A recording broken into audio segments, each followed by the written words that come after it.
So we hope you have been enjoying BGT so far, our day of education.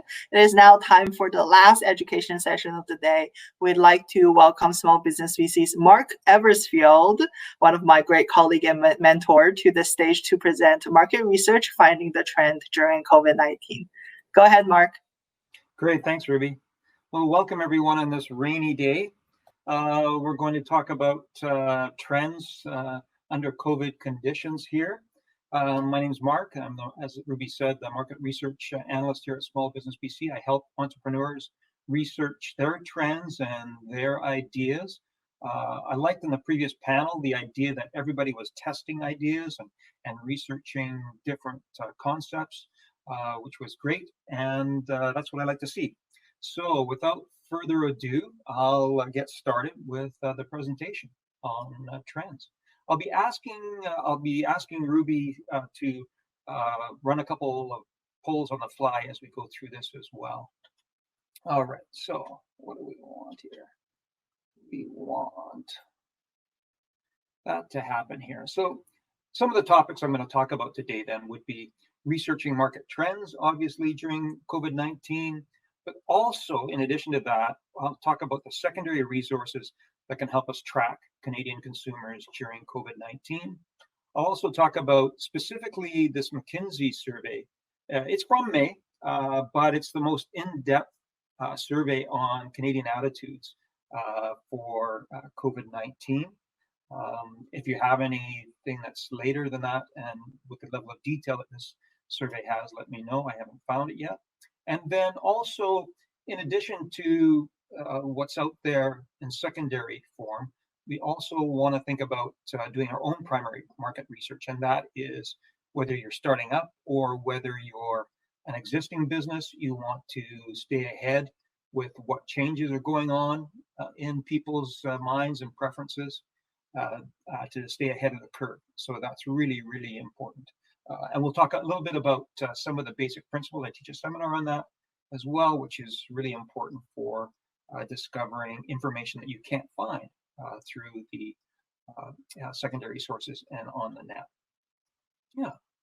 Okay, and so just to review then quickly the process of collecting, analyzing, and interpreting data. This is the market research definition about customers, competitors, and the environment they're under, just to refresh that. So those are elements you want to keep in mind, obviously, when you're doing market research. But researching markets, I'm going to talk about the timeliness of the data here is critical under COVID-19.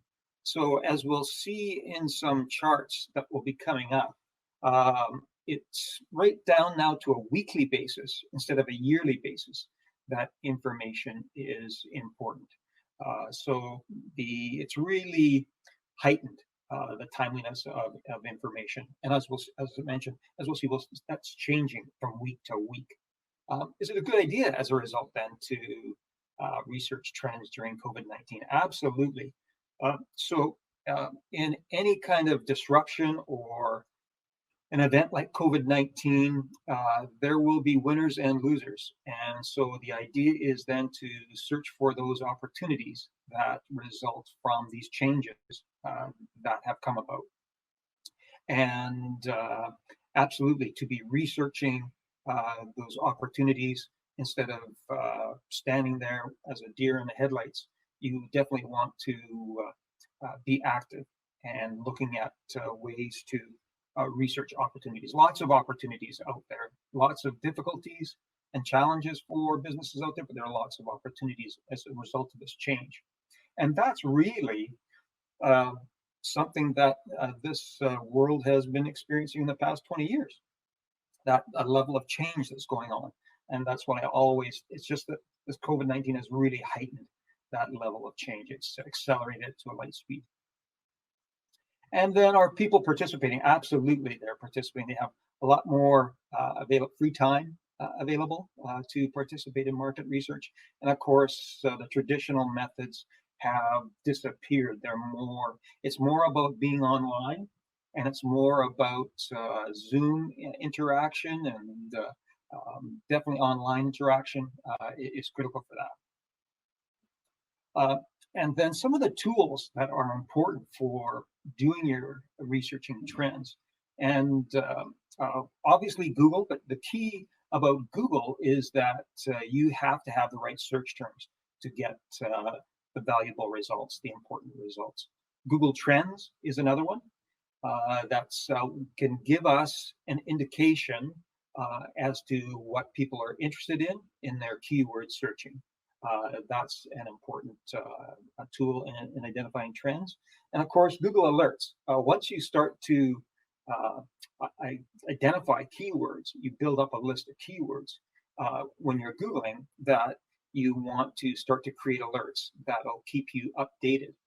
So that tool will do the work for you while you're busy getting your business off the ground or building new markets or improving or pivoting and changing direction. So that can be funneling you information while you're busy pursuing those other opportunities. And so here, Ruby, I'd like you to ask people out there who uses Google Trends and who uses Google Alerts. How many people would use Google Alerts and how many uses Google Trends for their market research? That would be a neat poll to have, so I can get an idea of the people that are viewing what kind of direction I should take for this, whether I should spend time on it or not on different topics. So they're great tools to keep you connected as to the changes that are going on. And as I mentioned, using the right keywords is critical for your search. And I'm just going to switch up here and give you an example of the types of keywords you would use. I know this is a presentation and it won't take too long to transition, but I'm just going to go quickly to a browser I've got some tabs set up for this. So I'm just going to go quickly to a browser. And in here, I've got the results, for example, that I'm Googling COVID-19 business trend tracker. Now I noticed tracker was a key word in the kind of results I was getting. And you've got this McKinsey report, which I'll be talking about later. That was the one done in May. But you've got other elements here, which are really, really neat. This Fredonia group, they've got a great, I'll bring that up as well, a study on the trends that are going on for COVID-19. And also some global trends, but this is more international type trends. These are more Canadian. This is specifically Canadian, and then this is North American. So, for example, this Fredonia report here, here is the economic impact tracker for COVID-19.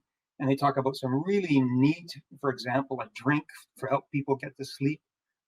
That's disturbing that people have concerns over COVID, so they're having trouble sleeping. So this is a drink that's come up with that. So different ideas about how people are seeing this trauma and the opportunities that are available to pursue and to alleviate and add value to people's lives that are existing in this trauma. So yeah, lots of, for food and so forth, lots of opportunities for this. So this is a neat report on different aspects of opportunities from COVID. And then there's also, for example, Springwise.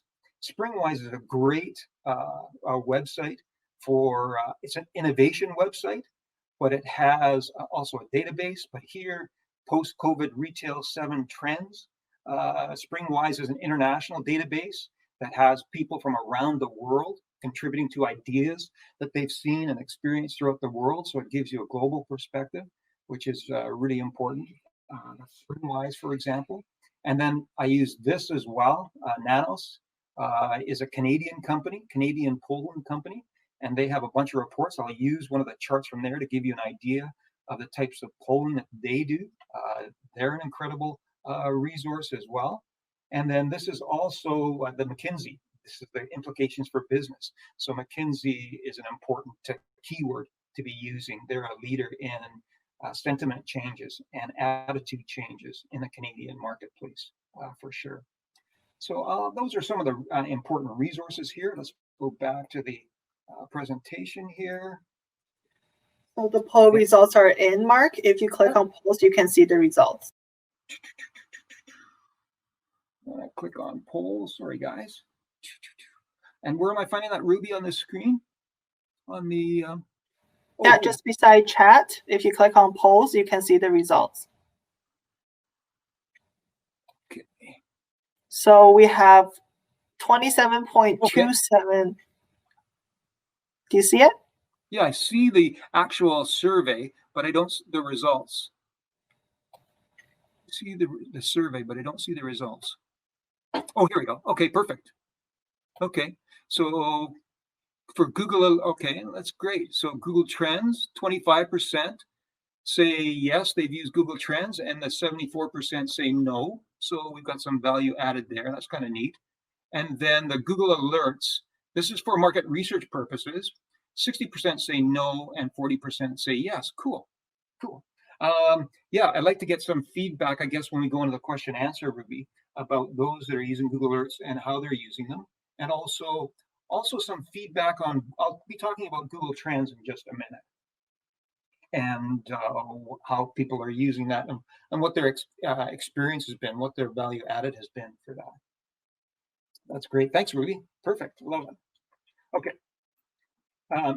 So as I mentioned, researching markets, the timeliness is critical for that, and looking for fresh data. That's where the Google Alerts comes in handy, because it's going to pop responses into your inbox as they happen on that day. So that's great for that.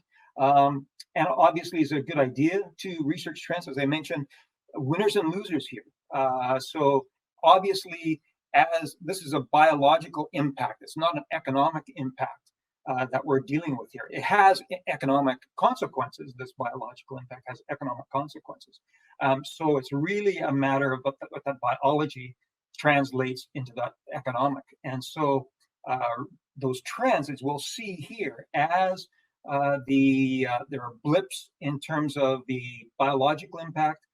Also, there are blips in terms of people's attitudes and concerns. So right now, as I mentioned, it's a good time to research the trends because of those changes presenting those opportunities. And PPE, for example, for businesses, huge market right now. And yes, they are participating in market research. Oh, sorry, I've already done this. Sorry, guys. Okay, so obviously COVID has changed the way people are living and therefore the way they consume. The way they're living, what really surprised me was that you think all this doom and gloom that you get from the news about people being laid off and served and so forth, that's all very newsworthy type information. But they don't tell you that the savings account of Canada as a whole is booming. People aren't spending money. So there's really a big pent-up demand that's happening with those people's savings. They can't travel, they can't eat entertainment or go out for eating entertainment. Those elements have all been shut down or removed. So savings is huge in terms of what's going on right now. That's something that will be coming in terms of the way the economy is going to respond to and being prepared for that. So the impacts, as I mentioned, that impacts on consumption, huge in terms of cutting back on that consumption and savings. That's resulted in the savings going up. And they're working at home, right? Almost 40% are working from home compared to 13 pre-COVID. So huge differences in the way people are at home. They're not downtown. They're not. So are there implications for where businesses are located for the future and those impacts? Those that are laid off, as I said, will cut their spending. All those have fewer opportunities to spend. So that's that big savings, and that results in that big savings factor there. So basic concerns about consumer COVID data is, as I mentioned, the timeliness is huge, significantly different than what it was in the past. When data is gathered, so that's huge for when data is gathered, not published. So a survey result may come out last month, but it may be a month old. So be careful about that. And also the US is predominant in terms of the data that's out there. So watch out where that data is coming from. Is it Canada? Is it the US? Or is it the world? And then also the level of error that's involved too. They should be publishing what the level of error should be 19 times out of 20 plus or minus that error level would be important as well. So here's an example. I've updated this as of when was this? August 28th was the last time that this was updated. But here we see the undulations that are going on, the changes as different outbreaks are happening and the concerns are decreasing or increasing as we come up to this late beginning of September here.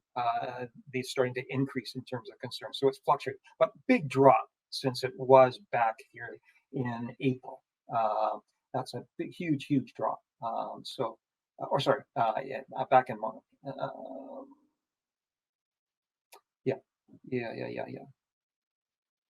Back in April. And here you can find this type of information from Nanos. If you're going to Google Nanos reports, you'll get this as a result of that. So that search. And that keeps you updated on different aspects of COVID in the Canadian. And then we see here there that this is, so the idea behind this is that if it's above 50%, that's good. If it's below 50%, that's bad. And so the data, it's about perceptions related to personal finances, job security, economic strength, and real estate value.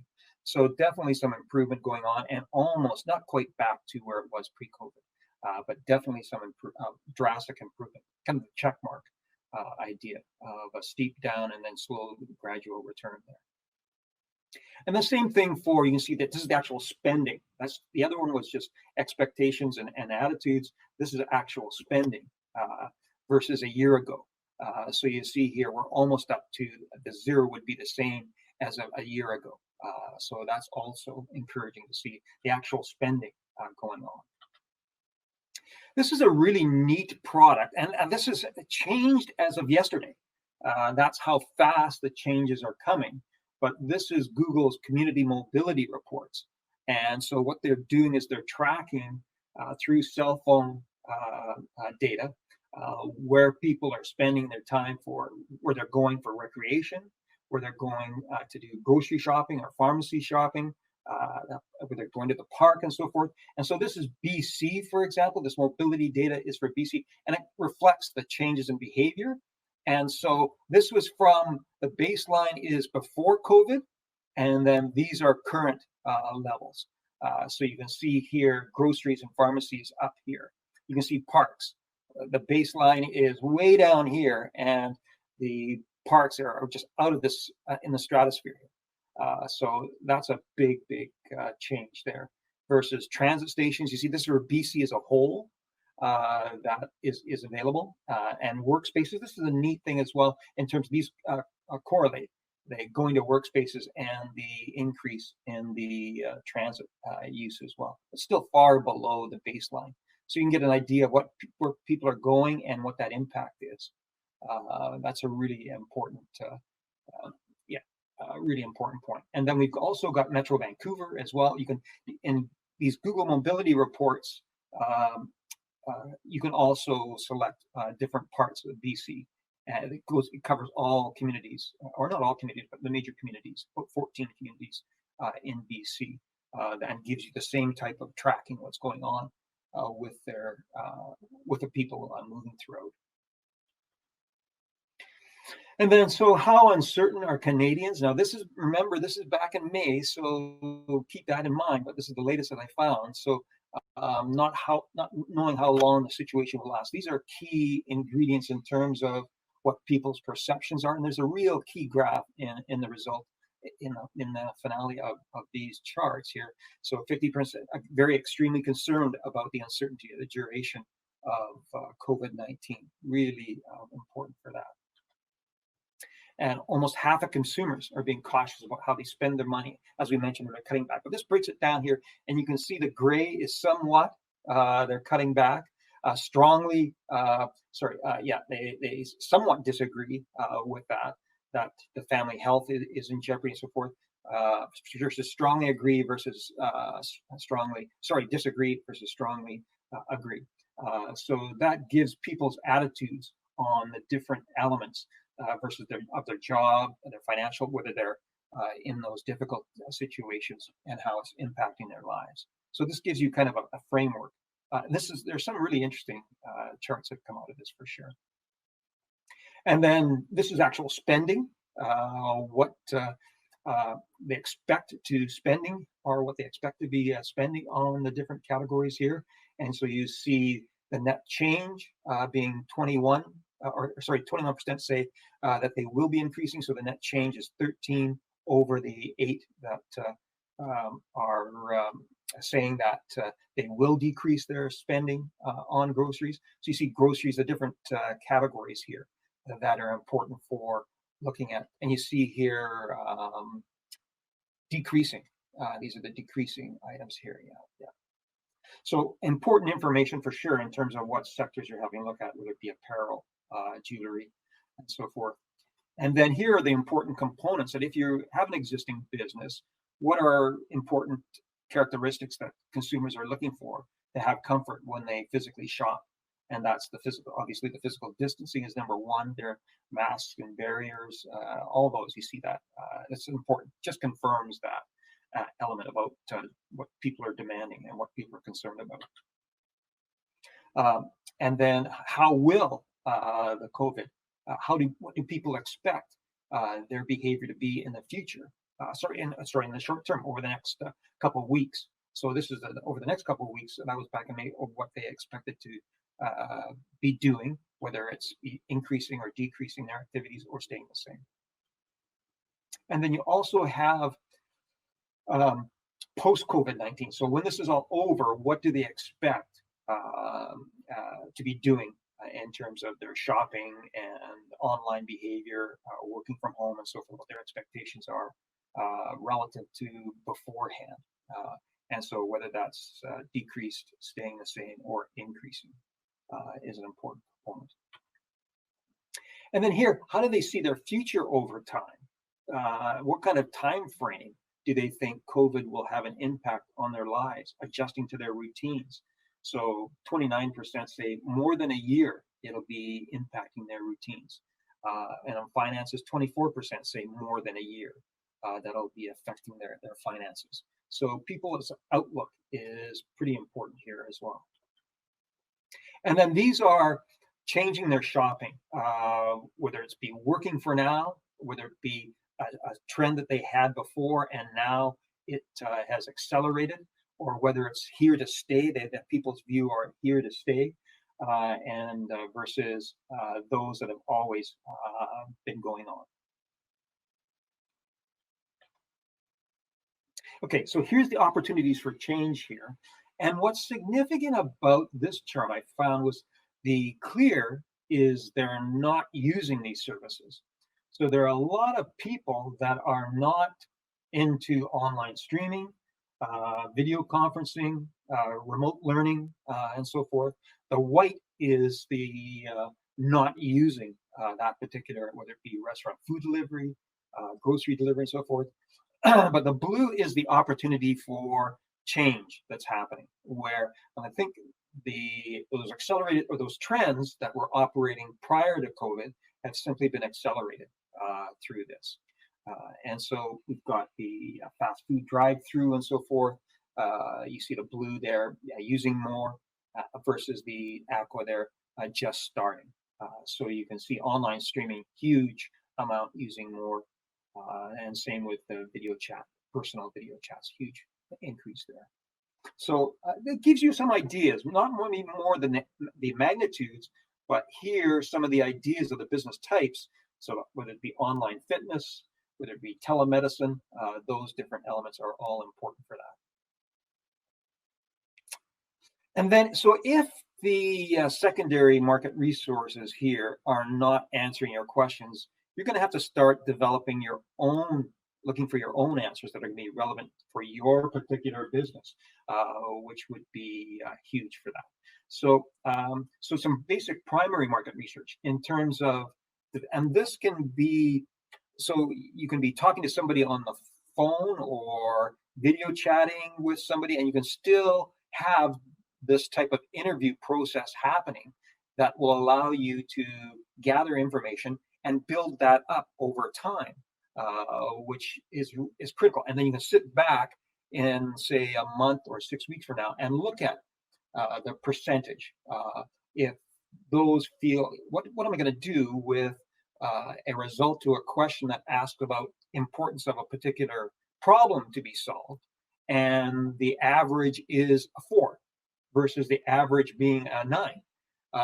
Different averages are going to be important in terms of the way you're going to use the data, which is a critical principle to use in primary market research. How are you going to use the information that will really drive what you're going to be looking for and how you're going to be asking the questions? So the goal is critical. The goal is your beacon for your survey tool, your answers that you're looking for. And then the objectives will help you break down ways to meet your goal. And by having those objectives, you can then start to think about the answers that you're looking for. And then finally, what kind of questions will produce those types of answers. And then again, this is the huge part of asking yourself, as a person that has tabulated quite a few survey results, you're going to ask yourself how you're going to use the answers to this question. Because quite often, the survey is not just the survey itself, but it's in relation to that secondary information that you've also discovered, which is really important. And then trying to stay away from hypotheticals. But you can go to hypotheticals such as, how much do you anticipate spending in the future with COVID on, say, curbside pickup or delivery fast food? You can ask that hypothetical, but you also want to link that with how much have you spent in the last 2 weeks on, say, delivered fast food, or takeout food. That would be critical, so you can match that up in terms of not just hypotheticals, but also behavioral.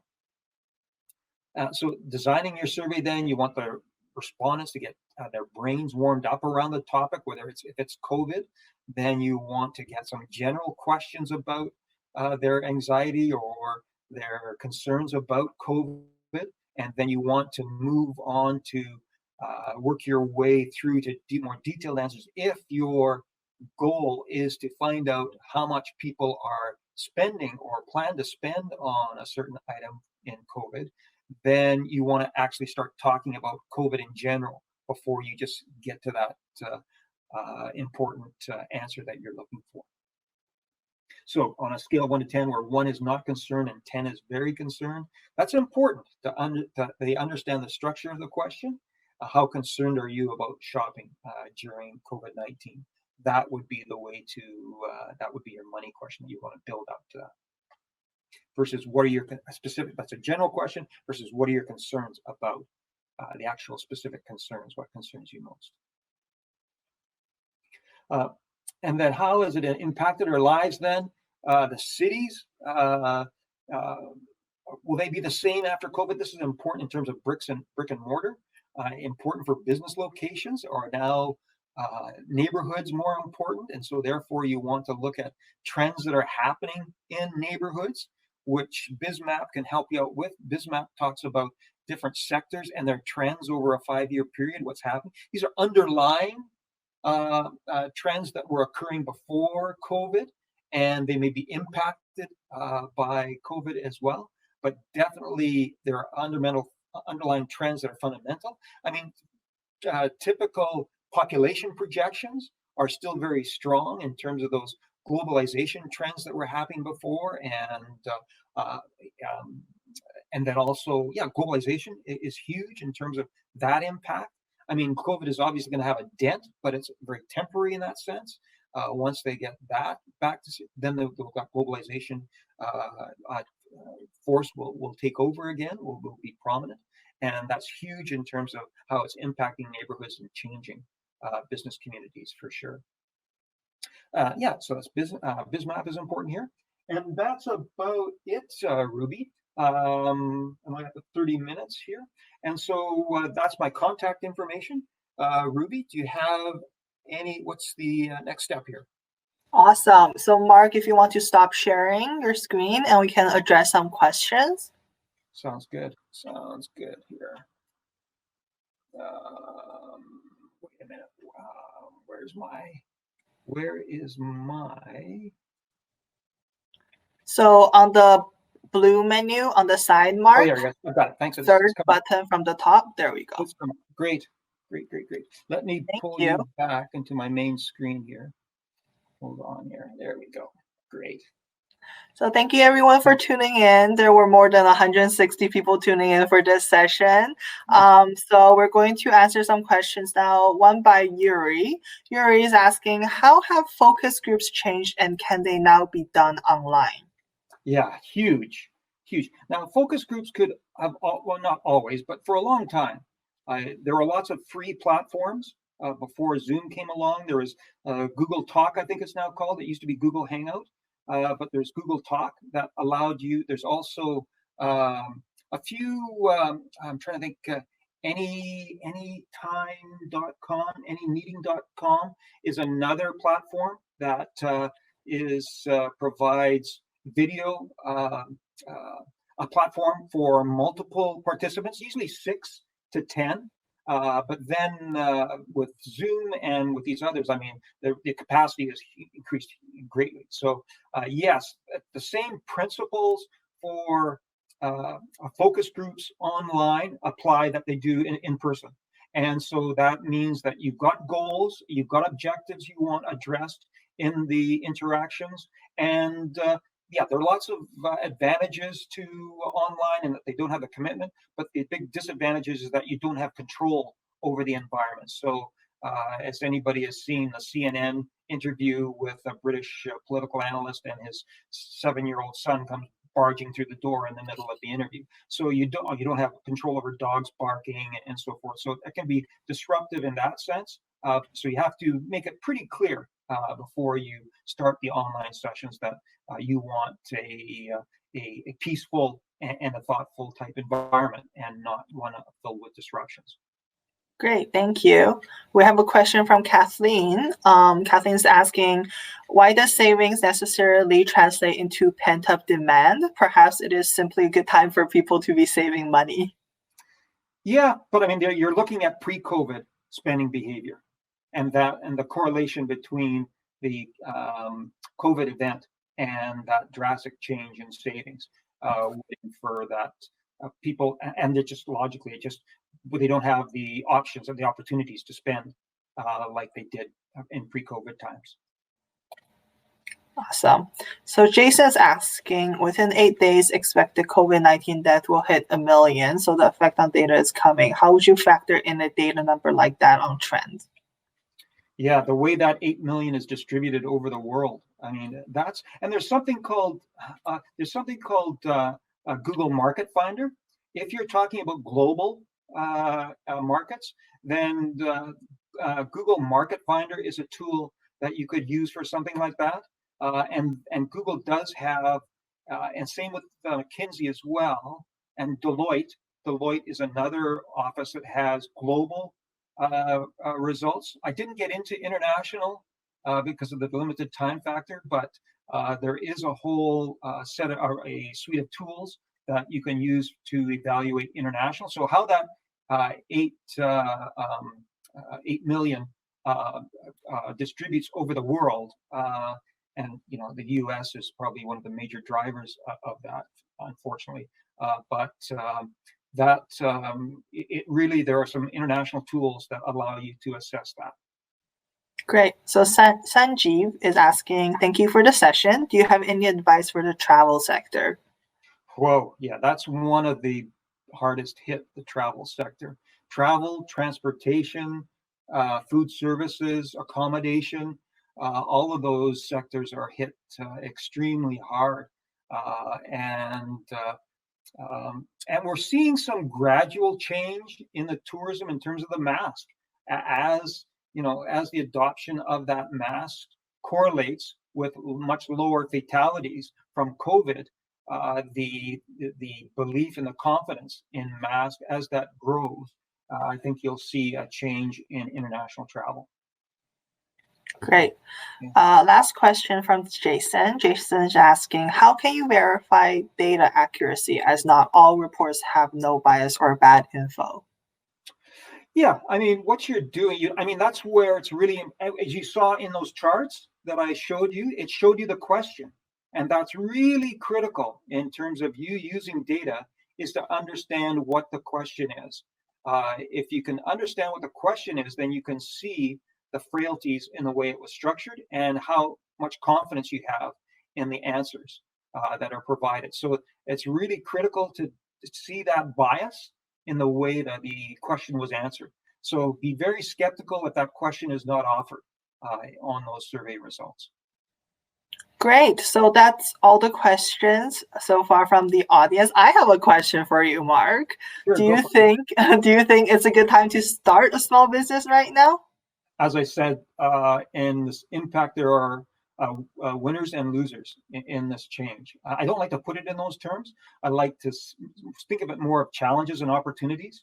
And so there are opportunities out there for just starting up businesses. And that's it. I mean, right now, we've never been more busy in people having queries about starting up businesses because entrepreneurs are very agile, and they can see where the opportunities are. So they can, as mentioned in the previous session, they can pivot and change and capitalize on and provide that value added to the community in pivoting and developing solutions to people's problems. Great. Thank you so much, Mark, for yet another great presentation. Mark is always there to support our small business community. So if you have any other questions, you can join him at the breakout room, our very last breakout room, which is set to start in 5 minutes. You can also reach Mark at eversfield.mark@smallbusinessbc.ca. So thank you all once again, and see you later in the closing remarks. All right. Thanks, Ruby. Thank you.